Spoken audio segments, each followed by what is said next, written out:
வணக்கம். இது அபிஸ் சேனல். இன்னைக்கு வந்து நம்ம பகேரியா இண்டஸ்ட்ரீஸ் லிமிடெட் அந்த நிறுவனத்தை பத்தி பார்க்க போறோம். பகேரியா இண்டஸ்ட்ரீஸ் லிமிடெட் பார்த்தீங்கன்னா, கெமிக்கல்ஸ் புரொடக்ஷன்ல இருக்காங்க. கெமிக்கல் அப்படின்னு நம்ம பொதுவா சொன்னோம்னா, அப்ளிகேஷன் சொன்னா கொஞ்சம் இன்னும் நல்லா புரியும். அதனுடைய அப்ளிகேஷன்ஸ் எங்க இருக்குன்னு பார்த்தீங்கன்னா, நீங்க எங்கெல்லாம் வந்து உடைகள்ல, உணவுகள்ல அத தவிர வேற ஏதாவது பொருள்கள்ல வந்துட்டு கலர் பார்க்குறீங்களோ, அங்க எல்லாத்துலயுமே கெமிக்கல்ஸினுடைய அப்ளிகேஷன் இருக்கு. அப்ளிகேஷன்னா என்ன அர்த்தம்னா, இயல்பாவே ஒவ்வொரு பொருளுக்கும் வந்துட்டு அந்த நிறம் இருக்காது. அந்த கலர் இருக்காது. ஸோ, அதனால என்ன ஆச்சுன்னு பார்த்தீங்கன்னா, நேச்சுரலா இல்லாத கலர ஆர்டிஃபிஷியலா கலர் சேர்க்கறதுக்கு, கலர் ஆட் பண்றதுக்கு யூஸ் பண்றது தான் டைஸ் அண்ட் பிக்மெண்ட்ஸ் அப்படிம்பாங்க. டைஸ்ங்கிறது பொதுவா பெட்ரோலியம் ப்ராடக்ட்ஸ்லேருந்து வரக்கூடிய சப் ப்ராடக்ட்டா இருக்கும். பிக்மெண்ட்ஸ் வந்து தனியா உருவாக்கக்கூடியதாக இருக்கும். ஸோ, இந்த 2ம் வந்து மெயினா அந்த கலரிங் இண்டஸ்ட்ரியில இருக்கு. அந்த கலரிங் இண்டஸ்ட்ரியில இவங்க பகேரியா இண்டஸ்ட்ரீஸ் வந்து அந்த கெமிக்கல்ஸ் ப்ரொடியூஸ் பண்றாங்க. 1989ல வந்துட்டு டைஸ் அண்ட் இன்டர்மீடியேட்ஸ் அது நிறைய வகைகள் இருக்கு. டை இன்டர்மீடியேட் பிக்மெண்ட்ஸ்லாம் அதெல்லாம் அவ்வளோ டீட்டெயிலாக நமக்கு தேவையில்லை. டைஸ் அண்ட் இன்டர்மீடியேட்ஸ் அப்ளிகேஷன் நமக்கு தெரிஞ்சா போதும். டெக்ஸ்டைல்ஸ்ல துணியில எல்லாத்துலயும் பயன்படுத்துறாங்கிறது தெரிஞ்சா போதும். டைஸ் அண்ட் இன்டர்மீடியேட் இண்டஸ்ட்ரியில வந்துட்டு இவங்க 1989ல வந்து தொடங்கினாங்க. தொடங்கும் போது ஒரு ஆண்டுக்கு 540 டன் டிபிஏ அப்படின்னா tons per annum 540 ton dye pigment எல்லாம் சேர்த்து உருவாக்கக்கூடிய திறனோட கேபாசிட்டியோட வந்துட்டு ஆரம்பிச்சவங்க இப்போ வந்து 3600 கிட்டத்தட்ட 7 மடங்கு வளர்ந்துருக்காங்க. 6ல இருந்து 7 மடங்கு வளர்ந்துருக்காங்க. இன்னைய தேதிக்கு 3500 டிபியை அவங்களால ப்ரொடியூஸ் பண்ண முடியும். அதே மாதிரி அவங்களுடைய வெப்சைட்லேயே அவங்க வந்து 2 ஸ்டார் எக்ஸ்போர்ட் ஹவுஸ்னு கவர்மெண்ட் ஆஃப் இந்தியாவினால அங்கீகரிக்கப்பட்டிருக்கும், ரெகக்னைஸ்டு அப்படின்ற மாதிரி சொல்றாங்க. இவங்களுக்கு வந்து மொத்தம் 2 பிளான்ஸ் இருக்கு. பிளான்ஸ் வந்து அந்த கெமிக்கல் ப்ரொடக்ஷன் பிளான்ஸ் வந்து அது இங்கே கொடுத்துருந்தாங்க. முதல்ல வந்துட்டு 540 மட்டும் வச்சிருந்தாங்களே, அதுக்கப்புறம் வந்துட்டு 2 பிளான்ஸ் மூலமா இது மொத்தமா ப்ரொடியூஸ் பண்றாங்க. இப்போ ஒன்று வந்து பாத்தீங்கன்னா குஜராத்ல இருக்கக்கூடிய பிளான்ட், இன்னொன்று மகாராஷ்டிரா. இந்த 2ல இருந்தா வந்துட்டு எல்லா விதமான கெமிக்கல்ஸையும் அவங்க ப்ரொடியூஸ் பண்றாங்க. 2015 இருந்து இவங்க வந்துட்டு சோலார் எனர்ஜி ப்ரொடக்ஷன்லையும் நுழைஞ்சிருக்காங்க. இந்த company is also engage in generation of solar power and EPC. EPC நம்ம ஏற்கனவே பார்த்துருக்கோம். அதாவது engineering procurement and construction contract, அதாவது டிசைன்ல இருந்து ஆரம்பிச்சு முடிச்சு கொடுக்குற வரைக்கும் சோலார் பவர் பேனல்ஸ் ப்ரொடியூஸ் பண்றதுக்கு, சோலார் பவர் பேனல்ஸ் அமைச்சு கொடுக்கறதுக்கும், அதே நேரத்தில் வந்துட்டு சோலார் பேனல் மூலமாக மின்சாரம் வந்து எலக்ட்ரிசிட்டி ப்ரொடியூஸ் பண்ணி கிரிட் மூலமா சப்ளை பண்றதுக்கானதும் அவங்க செஞ்சுட்டு இருக்காங்க. அகமத் நகர்ல இவங்களுக்கு இருக்கக்கூடிய சோலார் பிளான்ட்ல இருந்து ஒரு எஸ்சிசிஐங்கிறது வந்து சோலார் எனர்ஜி டிபார்ட்மெண்ட், மத்திய அரசினுடைய சென்ட்ரல் கவர்மெண்ட் டிபார்ட்மெண்ட், அவங்க கிட்ட வந்து ஒரு யூனிட்டுக்கு ₹4.41 ₹4.41 விற்கிறது 25 வருஷ கான்ட்ராக்ட் இவங்க போட்டிருக்காங்க. பட் இது வந்து மோஸ்ட்லி அவங்களே இங்கே கொடுத்துருந்தாங்க. 2015 இருந்து தான் இந்த இதுக்குள்ள வந்திருக்கும். 2017 பார்த்தீங்க அப்படின்னு சொன்னா இந்த சோலார் ரூஃப் டாப் பேனல்ஸ் போடுறதுலேருந்து ஆரம்பிச்சு சோலார் ப்ரொடக்ஷன் அந்த பிஸ்னஸுக்குள்ளேயும் இவங்க நுழைஞ்சிருக்காங்க. 2015 இவங்களுடைய கேபிட்டல் எக்ஸ்பென்ஸ் கொஞ்சம் அதிகமாக இருந்தது. எனக்கு தெரிஞ்சு இதற்காகத்தான் செலவழிச்சிருப்பாங்க அப்படின்னு நினைக்கிறேன். மற்ற ஆண்டுகளை வந்து ஒப்பிட்டு பார்க்கும்போது, கம்பேர் பண்ணும்போது இந்த ஆண்டில் வந்து கேபிட்டல் எக்ஸ்பென்ஸ் கொஞ்சம் அதிகமாக இருந்தது. அதை நம்ம அடுத்த அனாலிசிஸ் பார்க்கும்போது பார்க்கலாம். அடுத்தது அவங்களுடைய ப்ராடக்ட்ஸ்ன்னு போய் பார்த்தோம்னா நமக்கு அவங்களுடைய பெயர்கள்லாம் முழுசாக புரியாது. டை இன்டர்மீடியேட்ஸ், பிக்மெண்ட்ஸ், அப்புறம் வந்து டை ஸ்டப்ஸ், இது 3 ப்ரொடியூஸ் பண்ணுறாங்க. இதுக்கு ஒன்னொன்றுக்கும் சின்ன சின்ன வித்தியாசங்கள் உண்டு. அந்த வித்தியாசங்கள் வந்து நமக்கு டிஃபரன்சஸை முழுசாக நம்மளால புரிஞ்சுக்க முடியாது. ஏன்னா இந்த ப்ராடக்ட் நேம்ஸ் வச்சு மட்டும் நம்ம ஸ்பெசிஃபிக்காக புரிஞ்சுக்க முடியாது. ஸோ இவங்க பேசிக்காக இந்த இண்டஸ்ட்ரியில் இருக்காங்க அப்படின்னு நம்ம வந்து அண்டர்ஸ்டாண்ட் பண்ணிக்கலாம். 2018-19 ஆனுவல் ரிப்போர்ட்ல பார்த்தீங்கன்னா அவங்களுடைய அப்ஜெக்டிவ் இப்போ வந்து 500 crores வரைக்கும் ரெவன்யூ பண்ணிட்டு இருக்காங்க. அதை நம்ம பார்த்தோம்னா தெரியும் அடுத்த அனாலிசிஸ்ல. அதை வந்து 5 ஆண்டுகளில் 1000 மடங்காக கூட்டணும் அப்படிங்கிற மாதிரி, with objective to graduate the company towards 1000 crore in turn over in 5 years with half our revenues derived from exports.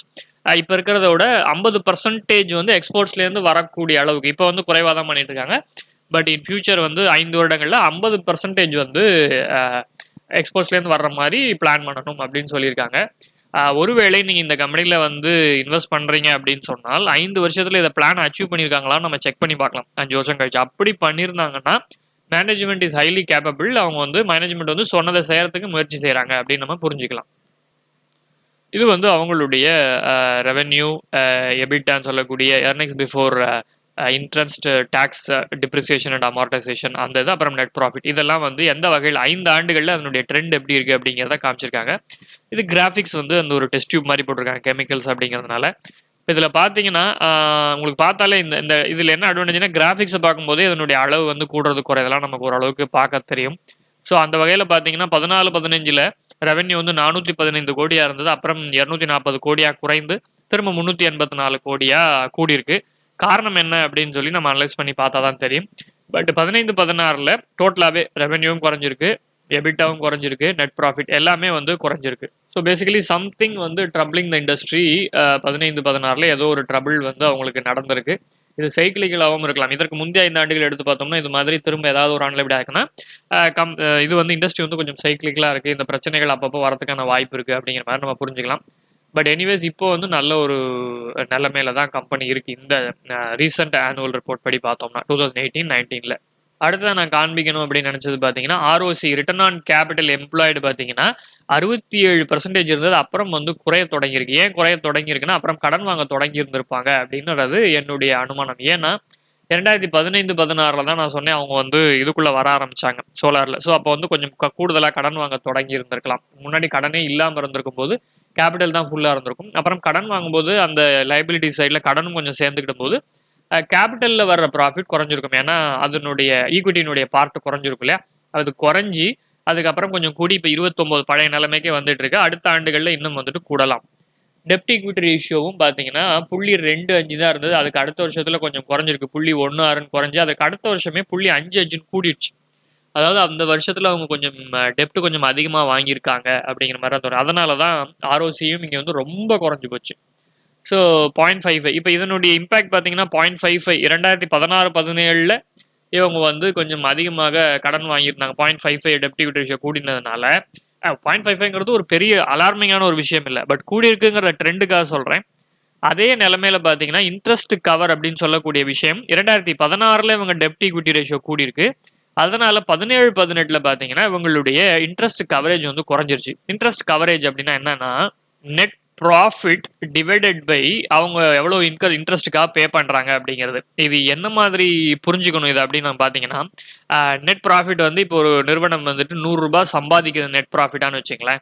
Net profit 100 ரூபானா அதற்கு முன்னாடியே வந்து அவங்க என்ன பண்ணிட்டாங்க அப்படின்னு சொன்னால் இன்ட்ரெஸ்ட் எல்லாம் வந்து கட்டியிருப்பாங்க. அந்த இன்ட்ரெஸ்ட் எடுத்துப்பாங்க. 100 ரூபாய் கட்டுறதுக்கு 10 ரூபாய் 100 ரூபாய் ப்ராஃபிட் சம்பாதிக்கிறாங்க, 10 ரூபாய் அதற்கு முன்னாடி இன்ட்ரெஸ்ட்டாக கட்டியிருக்காங்கன்னு சொன்னால் 100/10 அப்படிங்கிறது என்ன அர்த்தம்னா கையில் அவங்களுக்கு வரக்கூடிய ஃப்ரீ கேஷ் ஃப்ளோ இருக்குல்லையா, அதான் நெட் ப்ராஃபிட்டு. அந்த நெட் ப்ராஃபிட்டை வச்சு இப்போ வைக்கிற மாதிரி இப்போ கட்டுற மாதிரி 10% 10 ரூபாய் இன்ட்ரெஸ்ட் வந்து அவங்க 10 மடங்கு வரைக்கும் அவங்களால சமாளிக்க முடியும்.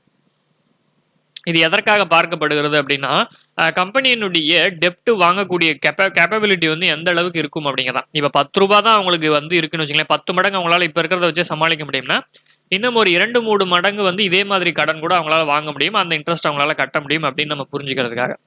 ஸோ பேசிக்கலி பார்த்தீங்கன்னா இந்த கூடிக்கிட்டே வந்திருக்கு, இந்த வருடங்கள்லாம் வந்துட்டு இன்ட்ரெஸ்ட் கவரேஜ் கூடிக்கிட்டே வந்து இந்த ஆண்டில் அவங்க கடன் வாங்கியிருக்காங்க, டெப்ட் ஈக்விட்டி ரேஷியோ குறைஞ்சிருக்கு. ஆனால் அந்த கடனை வந்து இங்கே காமிச்சிருக்க மாட்டாங்க. ஐ மீன் அந்த இன்ட்ரெஸ்ட் வந்து இந்த வருஷத்தில் காமிச்சிருக்க மாட்டாங்க 16-17ல். அடுத்த வருஷம் தான் அது கட்டின இன்ட்ரெஸ்ட்டை காமிக்கும் போது இந்த 16-17ல் வாங்கின கடனுக்கு இன்ட்ரெஸ்ட் கவரேஜ் ரேஷியோ அடுத்த வருஷம் குறைஞ்சிருக்கும். ஏன்னா அடுத்த வருஷம் கொஞ்சம் கடனுக்கு வட்டி கூடுதலாக கட்டினதுனால கவரேஜ் ரேஷியோ 11.3ன்னு குறைஞ்சி அதற்கு அடுத்த வருஷத்தில் கவரேஜ் ரேஷியோ கூட தொடங்கிருச்சு. அதாவது டெப்ட் குறைய தொடங்கிருச்சு அப்படின்னு அர்த்தம். இப்போ அடுத்ததாக ஷேர் ஹோல்டிங் பேட்டர்ன் பார்த்தீங்க அப்படின்னு சொன்னால் ப்ரமோட்டர்ஸ், அதாவது ப்ரமோட்டர் ஹோல்டிங்ஸ். இப்போ இந்தியன் ப்ரமோட்டர் ஹோல்டிங்ஸ் வந்து 70% வரைக்கும் ப்ரமோட்டர் ஹோல்டிங்ஸ். அதில் வந்து இண்டிவிஜுவல்ஸ் 43%, அவங்க ஃபார்ம் பண்ணக்கூடிய கார்பரேட் பாடிஸ் சேர்ந்து ஒரு 26%, டோட்டலாக ப்ரமோட்டர்ஸே 70% ஆஃப் த ஸ்டேக் வச்சுருக்காங்க. அது என்ன உங்களுக்கு அதிலிருந்து சொல்லப்படுது அப்படின்னு பார்த்தீங்கன்னா 70% ஸ்டேக் வச்சுருக்காங்கன்னா அவங்களுக்கு வந்துட்டு இந்த பிஸ்னஸ் ரொம்ப ரொம்ப முக்கியம். ப்ரமோட்டர்னுடைய முக்கியமான வருமானமே இதிலிருந்து வரக்கூடிய வாய்ப்புகள் அதிகமாக இருக்கிறதுனால அவங்க பிஸ்னஸை ஒழுங்காக நடத்துவாங்க அப்படின்னு நம்மளுடைய நம்பிக்கை கொஞ்சம் கூடும். அதே நேரத்தில் மிச்சம் இருக்கக்கூடிய 30% யார் வச்சுருக்காங்க அப்படின்னு பார்த்தோம் அப்படின்னு சொன்னால் இப்போ டோட்டலாக பார்த்தீங்கன்னா மிச்சம் கீழே இருக்கக்கூடிய 30%, 28%, 29% வரைக்கும் இங்கே வந்துருச்சு. அதில் மேஜர் ஸ்டேக் யார் வச்சுருக்காங்க அப்படின்னு நம்ம தேடி பார்த்தோம் அப்படின்னு சொன்னால் ஒரு 11% வரைக்கும் நான் இன்ஸ்டிடியூஷன்ஸ், இந்தியனில் இருக்க நான் இன்ஸ்டிடியூஷன்ஸ், அதாவது ஃபண்டு மேனேஜர்ஸோ ஐ மீன் மியூச்சுவல் ஃபண்ட்ஸோ இல்லாட்டி வேறு ஏதாவது எஃப்ஐஸோ அப்படிலாம் இல்லாமல் இந்தியன் நான் இன்ஸ்டிடியூஷன் சொல்லக்கூடிய ரீட்டைல் இன்வெஸ்டர்ஸ்லேயே கொஞ்சம் ஹை நெட் இண்டிவிஜுவல்ஸ் கூட இருக்கலாம். அவங்க மாதிரி ஆளுங்க தான் அதில் 11% வரைக்கும் வச்சிருக்காங்க. 12% வந்து ரீட்டைல் ஷேர் ஹோல்டர்ஸ் 1 லட்சத்துக்கும் கீழாக இருக்கக்கூடிய அப் டு 1 லேக் வச்சுக்கொண்டா 12% வரைக்கும் வச்சிருக்காங்க. அதாவது எக்ஸஸ் ஆஃப் 1 லேக் வச்சிருக்கிறவங்க 3% வச்சிருக்காங்க. ஸோ மோஸ்ட்லி இது வந்து இதர் ப்ரமோட்டர்ஸ் இல்லாட்டி ரீட்டைல் ஹோல்டர்ஸ், அதாவது அவங்களுடைய மியூச்சுவல் ஃபண்ட்ஸ் அவங்கெல்லாம் இருக்கக்கூடிய இது வந்து ரொம்ப குறைச்சலாக இருக்குது. ஒருவேளை இனிமேல் மியூச்சுவல் ஃபண்ட்ஸு மற்ற இன்ஸ்டியூஷன்ஸ் நுழைஞ்சாங்கன்னா இதனுடைய விலை இன்னும் அதிகமாகும். ஏன்னா அவங்களாம் வாங்கும்போது தான் பல்காக வாங்குவாங்க நம்மளோட ரீட்டைலோட. அடுத்தது ஒரு விஷயம் காண்பிக்கணும் அப்படின்னு நினச்சேன். ஆக்சுவலாக அதனுடைய டோட்டல் நம்பர் ஆஃப் ஷேர்ஸ் பாருங்களேன், டோட்டல் நம்பர் ஆஃப் ஷேர்ஸ் வந்து இந்த இருக்கு. இது வந்து 2.1 crores. இது எல்லாமே டோட்டல் நம்பர்ஸ்ங்கிறதுனால 2.18 crores. பட் ஆக்சுவலா இன்னைக்கு நீங்க போய் தேடி பார்த்தீங்கன்னா அதனுடைய டோட்டல் நம்பர் ஆஃப் ஷேர்ஸ் வந்து 4 crores வரைக்கும் இருக்கு. 4.2 crores வரைக்கும். அது ஏன் அந்த வித்தியாசம் இருக்கு அப்படின்னா இவங்க இது நம்ம பார்க்கறது வந்து 2018-19 ஆனுவல் ரிப்போர்ட்ல இல்லையா. அவங்க வந்து ஜூலை 2019ல போனஸ் ஷேர் கொடுத்தாங்க. ஒரு ஷேருக்கு ஒரு ஷேர் அப்படின்னா என்ன அர்த்தம்னா 2.1ங்கிறது ஒரு ஷேருக்கு ஒரு ஷேர் கொடுத்தா 2 மடங்கு ஆயிடும். அஃப்கோர்ஸ் அதனுடைய வேல்யூ அதனுடைய பிரைஸ் வந்து ஹாஃப் ஆயிடும். அதாவது மொத்த வேல்யூ மாறாது. பட் அதனால என்ன ஆயிடுச்சுன்னா டோட்டல் நம்பர் ஆஃப் ஷேர்ஸ் வந்து 4.2. ஒருவேளை கால்குலேட் பண்றீங்க அப்படின்னு சொன்னால் இது மாதிரி விஷயங்களையும் கொஞ்சம் கணக்கில் எடுத்துங்க. அதுக்கு தான் நீங்க வந்து டைரக்டா மார்க்கெட் கேபிட்டலைசேஷன் அதாவது இப்போ இருக்கக்கூடிய பிரைஸ் இன்டூ நீங்க எடுத்துருக்க டோட்டல் நம்பர் ஆஃப் ஷேர்ஸ் எல்லாம் மல்டிப்ளை பண்ணி பார்த்தீங்கன்னா ஒரு மார்க்கெட் கேப் வரும். அந்த மார்க்கெட் கேப்பும் இன்னைக்கு கூகுளில் அந்த மாதிரி நம்ம டேரக்டா போய் தேடும் போது இருக்கக்கூடிய மார்க்கெட் கேப்பும் ஈக்குவலா இருக்கா, பெரிய டிஃபரன்ஸ் இருக்கான்னு செக் பண்ணி பாருங்க. ஆல்மோஸ்ட் ஈக்குவலா இருக்குன்னா பிரச்சனை இல்லை, நம்மளோடது ஓகே தான். பட் ரொம்ப பெரிய டிஃபரன்ஸ் இருக்கு அப்படின்னு சொன்னா ஏதோ சம்திங் இருக்கு, அதுக்கப்புறம் நடந்திருக்குன்னு அர்த்தம். செக் பண்ணி பாத்துங்க. எனிவேஸ் ரீசெண்டா இருக்கக்கூடிய கம்பெனி வெப்சைட்ல கூட போய் ஷேர் ஹோல்டிங் பேட்டர்ன் ரீசெண்ட் கூட எடுத்து பார்த்துக்கலாம். முடிவு அதனுடைய அனாலிசிஸ்ல வந்துட்டு வேல்யூஷனுக்கு போறதுக்கு முன்னாடி ரெவன்யூ ஃப்ரம் ஆப்ரேஷன்ஸ் பார்த்தீங்க அப்படின்னு சொன்னா வேல்யூ ஆஃப் சேல்ஸ் வந்து இதுல மொத்தமா இருக்கக்கூடிய 462 கோடிகள்ல 420 கோடி கிட்டத்தட்ட 90 விழுக்காட்டுக்கு மேல வந்து ஆக்சுவல் சேல்ஸ்லேருந்து வருது. அதர் ஆக்சுவல் சேல்ஸ்னா கெமிக்கல்ஸ் பிஸ்னஸ்லேருந்து. அதர் இன்கம் எதுலேருந்து வருது, ஒரு 33 கோடி வரைக்கும் வந்திருக்கு. ஆனால் சோலார் பவர்லேருந்து வரக்கூடிய வருமானமானது ரொம்ப ரொம்ப ரொம்ப ரொம்ப குறைச்சலாக தான் இருக்குது. இன்னைக்கு தேதிக்கு அந்த பிஸ்னஸ் வந்து இவங்களுக்கு ஒரு பெரிய இன்கம்மை கொண்டு வரல. ஆனால் அதுக்கு இப்போ தான் 2017 தான் ஹெவியாக இன்வெஸ்ட் பண்ணியிருக்காங்க. இனிமேல் தான் அது தெரிய வரும். இப்போ அடுத்ததாக வேல்யூஷனுக்குள்ளே போயிடலாம். பகேரியா இண்டஸ்ட்ரீஸ் வந்து total number of shares 4.2 crore shares நம்ம அங்கே பார்த்த மாதிரி அதை டபுள் ஆயிருக்கு. கரண்ட் பிரைஸ் 78 ரூபாய் வித்துட்டு இருக்கு. மார்க்கெட் கேபிட்டலைசேஷன் வந்து 327 கோடி ரூபாய் வரைக்கும் இப்போ மார்க்கெட் கேபிட்டலைசேஷன் இருக்கு. இப்போ கிரகாம் செக்லிஸ்ட் பார்த்தோம்னா fixed assets total assets fixed assets வந்து ஒரு 320 கோடி, கரண்ட் அசெட்ஸ் ஒரு 145 கோடி, மொத்தமாக 460 கோடி ரூபாய் வச்சிருக்காங்க அசெட்ஸ். ஸோ 460 கோடி ரூபாய் அசெட்ஸுக்கு 460 கோடி ரூபாய் சேல்ஸும் பண்ணுறாங்க. லைபிலிட்டிஸ்ன்னு பார்த்தீங்கன்னா ஒரு 120 கோடி இருக்கு. ஸோ மிச்சம் இருக்கக்கூடிய கிட்டத்தட்ட 320 கோடி 340 கோடி வரைக்கும் ஈக்விட்டியாக தான் இருக்கு அப்படின்னு நமக்கு தெரிய வருது.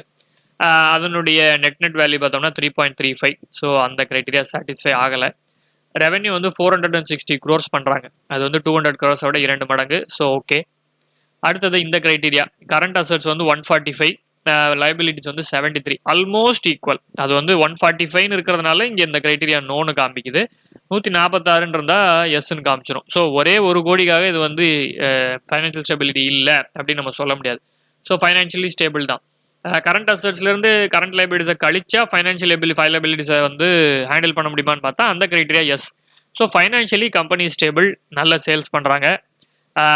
எர்னிங் ஸ்டெபிலிட்டி கடந்த 10 நிதியாண்டுகளில் அஃப்கோர்ஸ் ஒரே ஒரு நிதியாண்டு மட்டும் ஆனுவல் ரிப்போர்ட் ஒரே ஒரு ஆனுவல் ஃபைனான்ஷியல் இயர் மட்டும் ரெவன்யூ கொஞ்சம் நெகட்டிவ்ல போயிருந்தது. பட் அது வந்து கன்சிடரபிளி ஓகே தான். மற்ற எல்லா ஆண்டும் நல்லாவே வளர்ந்து வந்திருக்கு. டிவிடெண்ட் எஸ் 10 வருஷமா டிவிடெண்ட் கொடுத்துட்டு இருக்காங்க. அடுத்தது எர்னிங்ஸ் க்ரோத் வந்து இந்த கம்பெனிக்கு ரொம்ப ட்ரமெண்டஸாக இருக்குது. லாஸ்ட்டு 10 இயர்ஸுக்கு முன்னாடி உள்ள 3 இயர்ஸ் ஆவரேஜ் பார்த்தோம்னா 0.22 தான் பெர் ஷேர் ஏர்ன் பண்ணிக்கிட்டு இருந்தது. இன்னைக்கு வந்து கிட்டத்தட்ட 12 ரூபாய் ஏர்ன் பண்ணுது. அது எத்தனை மடங்கு அப்படின்னு பார்த்தீங்கன்னா 5400%. அது வந்து ஹெவி ஒரு மாதிரி ட்ரமெண்டஸான க்ரோத். இப்போ நம்ம பஃபெட் கால்குலேஷன் போகும்போது எப்படி இருக்கும்னா இதே அளவு வளருவோம் அப்படின்னு நம்ம அஸ்யூம் பண்ணுவோம். பட் அது வந்து லாஜிக்கலி நல்ல கரெக்ட் அசம்ஷனாக இருக்காது. நம்ம அதை மாற்றிக்கலாம். எனிவேஸ் அதை அங்கே போகும்போது நம்ம செக் பண்ணி பார்ப்போம். பி ரேஷியோ இப்போ ரொம்ப ரொம்ப அட்ராக்டிவான ஒரு வேல்யூவேஷனில் காமிக்குது. நம்ம 14 வரைக்கும் எதிர்பார்ப்போம். 14 வரைக்கும் இருக்கலாம்னு நம்ம கன்சிடர் பண்ணுவோம். இப்போ 6.38 அதோட ஹாஃபுக்கும் கீழே இருக்குது. So very attractive valuation. அதே மாதிரி பிபி ரேஷியோவும் 1.5லேருந்து 2 வரைக்கும் இருக்கலாம்னு நினைப்போம். 0.96 தான் இருக்குது. ஸோ அதுவும் அட்ராக்டிவ். டெப்ட் ஈக்விட்டி ரேஷியோ 1 அதை விட கீழே இருக்குன்னு பார்ப்போம். 0.36 தான் இருக்குது. அதுவும் அட்ராக்டிவ். இதுதான் ரிட்டர்ன் ஆன் ஈக்விட்டி பார்த்தீங்கன்னா 15% வந்து எடுக்கிறாங்க. நண்பர் ஒரு கேட்டிருந்தாரு, ரிட்டர்ன் ஆன் ஈக்விட்டி நல்ல விஷயமா, ரிட்டர்ன் ஆன் கேபிட்டல் எம்ப்ளாய்ட் நல்ல விஷயமா, ரிட்டர்ன் ஆன் டோட்டல் அசெட்ஸ் நல்ல விஷயமா அப்படின்னு சொல்லி கேட்டிருந்தாரு. மூணுத்துக்குள்ள சின்ன சின்ன வித்தியாசங்கள் என்ன அப்படின்னு பார்த்தீங்கன்னா அசெட்ஸுங்கிறது டோட்டல் அசெட்ஸ். அதே அளவு லைபிலிட்டிஸும் கம்பெனிக்கு இருக்கும். லைபிலிட்டிஸ் ப்ளஸ் ஈக்விட்டி இருக்கும். ஓகே, அது வந்து மொத்தமாக கம்பெனி இருக்கக்கூடிய சொத்துகள் எப்படி எந்த அளவு எல்லா பணமும் கடன் வாங்கினது ஈக்விட்டி எல்லாம் சேர்த்து அதை எப்படி எம்ப்ளாய் பண்ணியிருக்காங்கிறது தான் ரிட்டர்ன் ஆன் அசெட்ஸ் நமக்கு சொல்லக்கூடிய விஷயம். இப்போ ஃபிக்ஸ்ட் அசெட்ஸ் வந்து 500 கோடி, கரண்ட் அசெட்ஸ் வந்து 500 கோடி, 1000 கோடியை வச்சு இவங்க எவ்வளோ ப்ராஃபிட் எடுக்கிறாங்க அப்படின்னு பார்க்குறதா ரிட்டர்ன் ஆன் கேபிட்டல் எம்ப்ளாய். நீங்களே ஒரு பலசர கடன் நடத்துறீங்க அப்படின்னு சொன்னால் 1 லட்ச ரூபாய் போட்டு ஒரு கடன் நடத்துறீங்கன்னா உங்களால் ஒவ்வொரு வருஷமும் எவ்வளோ நீங்கள் சம்பாதிக்க முடியுது. ஒவ்வொரு வருஷமும் நீங்கள் 25,000 ரூபாய் சம்பாதிக்க முடிஞ்சது அப்படின்னா 3 ஆண்டுகள்ல இல்லாட்டி 4 ஆண்டுகள்ல நீங்க வந்துட்டு என்ன பண்ணிருவீங்க அப்படின்னா, போட்ட முதல்ல வந்து ரூ. 25,000 சம்பாதிக்கிறீங்கன்னா எடுத்துருவீங்க. அது ஒவ்வொரு வருஷமும் கூட கூட இன்னும் நீங்க சீக்கிரமே போட்ட முதல்ல எடுத்துருவீங்க. அதுதான் ரிட்டர்ன் ஆன் அசெட்ஸ் நமக்கு சொல்லக்கூடிய விஷயம். ரிட்டர்ன் ஆன் அசெட்ஸ்ங்கிறதுல அசெட்ஸ்ல 2 பார்ட் இருக்கு. ஈக்விட்டி பார்ட், அத தவிர liabilities part. Return on equity அப்படிங்கிறது என்ன சொல்லுது அப்படின்னு பார்த்தீங்கன்னா, இப்போ நீங்க முதல்ல போட்ட முதல், அத தவிர அது சேர்ந்த பணம் எல்லாமே உங்களுக்கானது தானே, மத்ததெல்லாம் கடன். அந்த வகையில எவ்வளவு ரிட்டர்ன் எடுத்திருக்கு அப்படிங்கிறது தான்.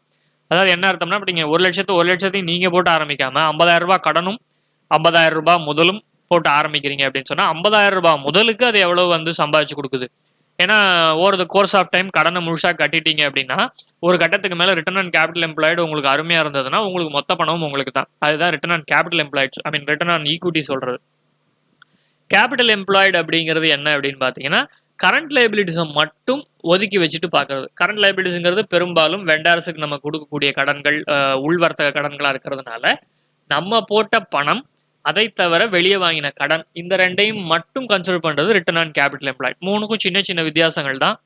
மேஜரா நீங்க ரிட்டர்ன் ஆன் அசெட்ஸை விட ரிட்டர்ன் ஈக்விட்டியும் ரிட்டர்ன் ஆன் கேபிட்டல் எம்ப்ளாய்டும் பார்க்கறது ரொம்ப நல்லது. ஏன் அப்படின்னா, நம்ம போட்ட முதலுக்கு அது எவ்வளவு எடுத்து கொடுக்குது அப்படிங்கிறது தான். அதே நேரத்துல கம்பெனி வந்து ரொம்ப டெப்ட் ஃப்ரீயா கம்பெனியா இருந்தா எல்லாமே கிட்டத்தட்ட நெருக்கத்துல ஈக்குவலா தான் இருக்கும். இப்போ மாடர்ன் ரிட்டர்ன் ஆன் ஈக்விட்டி பார்த்தீங்கன்னா 15%, அதாவது மொத்த அசெட்ஸ்லேருந்து கடனை கழிச்சிட்டோம்னா இருக்கிற ஈக்விட்டிக்கு 15% சம்பாதிச்சு கொடுக்குது. ஓகே தான் அது.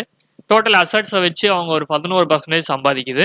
அதே நேரத்தில் மாடரேட் ஏர்னிங் க்ரோத் ரேட் வந்து இதுக்கு ஹெவியாக இருந்தது. ஒவ்வொரு வருஷமும் 50% வளர்ந்துக்கிட்டே வந்திருக்கு. இது வந்து மிக மிக கடினமான ஒன்று. அடுத்த 10 ஆண்டுகளில் 10 இயர்ஸில் வந்து இப்படி வளரும்னு நம்ம வந்து கண்டிப்பாக சொல்ல முடியாது. ஸோ இப்போ இதை இங்கே நிப்பாட்டிட்டு அசெட் பேஸ் கால்குலேஷன் பார்த்துடலாம்.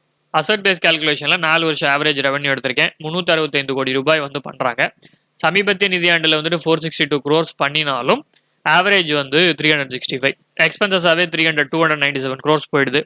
ஸோ இவங்களுக்கு வந்து கையில் இன்கமாக நிற்கக்கூடியது, இன்கம் பிஃபோர் டேக்ஸாக நிற்கக்கூடியது அப்படின்னு பார்த்தீங்கன்னா, அது வந்து இன்க்ளூடிங் இதுதான் வந்து அது வந்து இன்க்ளூடிங் டேக்ஸ் எல்லாம் வந்து இதில் வந்துட்டு இன்கம் இன்ட்ரெஸ்ட் அதெல்லாம் சேர்த்து தான், இன்ட்ரெஸ்ட் டிப்ரிசியேஷன் எல்லாம் சேர்த்து. ஸோ 20% வந்து இது பார்க்குறாங்க, பிஃபோர் டேக்ஸ் வந்து மார்ஜின் பார்க்குறாங்க. It's a very good margin only. Tax வந்து 34% வச்சுக்கிட்டோம்னா 45 கோடி ரூபாய் வந்து ஒரு வருஷத்துக்கு இந்த நிறுவனம் சம்பாதிக்குது. டெப்ட் வந்து கம்மியாக தான் இருக்குன்னு நான் ஏற்கனவே சொன்னேன். கையில் ஃபைனான்ஷியல் அசட்ஸாகவே மிச்சம் இருக்கக்கூடிய பணத்தை 63 கோடி ரூபாயை வந்து இன்வெஸ்ட் பண்ணி வச்சுருக்காங்க.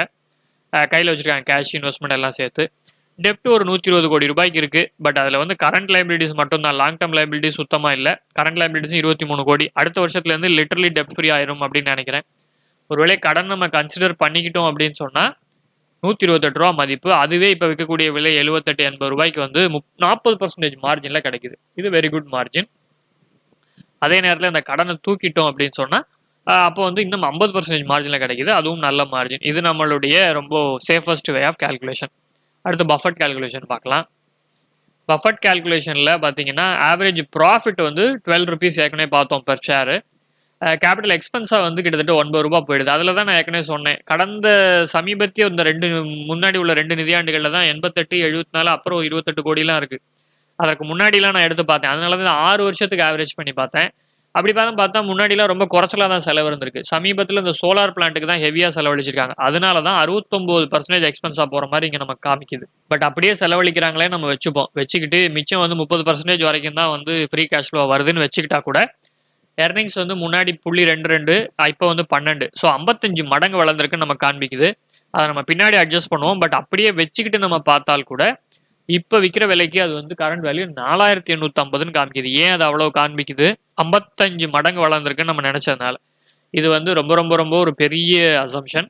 2 மடங்கு தான் வளரும் 10 வருஷத்துல நினைச்சோம்னா ₹191 அதுக்கு மதிப்பு. அது கூட இப்போ விற்கக்கூடிய ₹80 வந்து 60% மார்ஜின் ஆஃப் சேஃப்டி. இபிவி கால்குலேஷனில் வந்துட்டு 40லேருந்து 50%, பஃபட் கால்குலேஷனில் 60% மார்ஜின் ஆஃப் சேஃப்டிங்கிற மாதிரி நம்ம காண்பிக்குது. பட் இது வந்து ஒரு ரஃப் கால்குலேஷன். இந்த இண்டஸ்ட்ரி எப்படி மாறும் அப்படிங்கிறத பற்றி நம்ம ஜென்ரலாக பார்த்துருக்கோம். நீங்கள் இன்னும் நல்லா அனலைஸ் பண்ணிக்கிட்டு அப்புறம் வாங்கலாமா இல்லையா அப்படின்னு முடிவெடுங்க. இது வந்து அட்வைசரியோ ரெக்கமெண்டேஷனோ கிடையாது. கண்டிப்பாக நீங்கள் தான் முடிவெடுக்கணும். எங்களுடைய காணொலி பிடித்திருந்தால் லைக் செய்யுங்கள், ஷேர் செய்யுங்கள், சப்ஸ்கிரைப் செய்யுங்கள். பெல் பட்டன் கிளிக் பண்ணால் நோட்டிஃபிகேஷன் உடனுக்குடன் வரும். நன்றி, வணக்கம்.